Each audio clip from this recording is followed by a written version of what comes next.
Husker Nation, Nebraska's 2026 football recruiting class. Now, I'm recording this before Matt Rhule's press conference. I have a speaking engagement today, so I don't know what he's going to say there, but we have 10 guys who've officially signed for our class for 2026. This is obviously a small class. Matt Rhule, a month ago, when asked about the 2026 class, said we might add one or two more guys. We did add a place kicker from Australia, so we are up to 10 guys.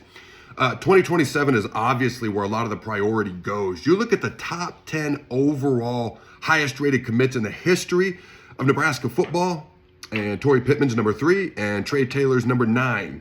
So that 2027 class is where a lot of their high school focus is located. When it comes to this class, there's some good players. It's smaller. I think the focus this year is going to be on retaining our young players. There's only so much money to go around.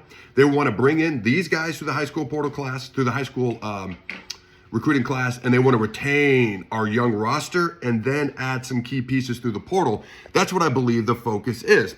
If you just look at the high school class ranking, we're 111th in the country. So like Rice, Georgia Southern, Georgia State, Utah State, Wyoming, Jacksonville State, Oklahoma State, who just went 1 and 11, are all in front of us. Idaho, the Vandals, FCS right behind us. But I think it goes beyond that. You look at the Big Ten, we are ahead of Penn State. Penn State is the lowest Power 4 ranked team in the entire country. In fact, last time I looked, let me look again here real quick. They are ranked, oh man, where'd they go? They drop again. They were like 130th, and like Harvard was ahead of them, okay? James Franklin said, bye, now I'm gonna take all your high-ranking recruits. You look at the Big Ten as a whole, Nebraska's number 17 out of 18 teams. So if you look at it in a vacuum, it's like, oh man, it's the first time Iowa's out-recruited us in like a decade and a half. So there's that. We got to start out developing them. But if you look at the bigger picture, retain a lot of the young guys we have. Add some pieces in the transfer portal. Matt Rhule said we're not short on money. Okay, and then they're focusing as an overall whole on 2027, that high school recruiting class. But you look at this class, we got 3 offensive linemen. All right, none of them are, gigantic human beings at this point in time. 6'8", 260, Claude Puma. That's a guy to keep your eye out for, by the way.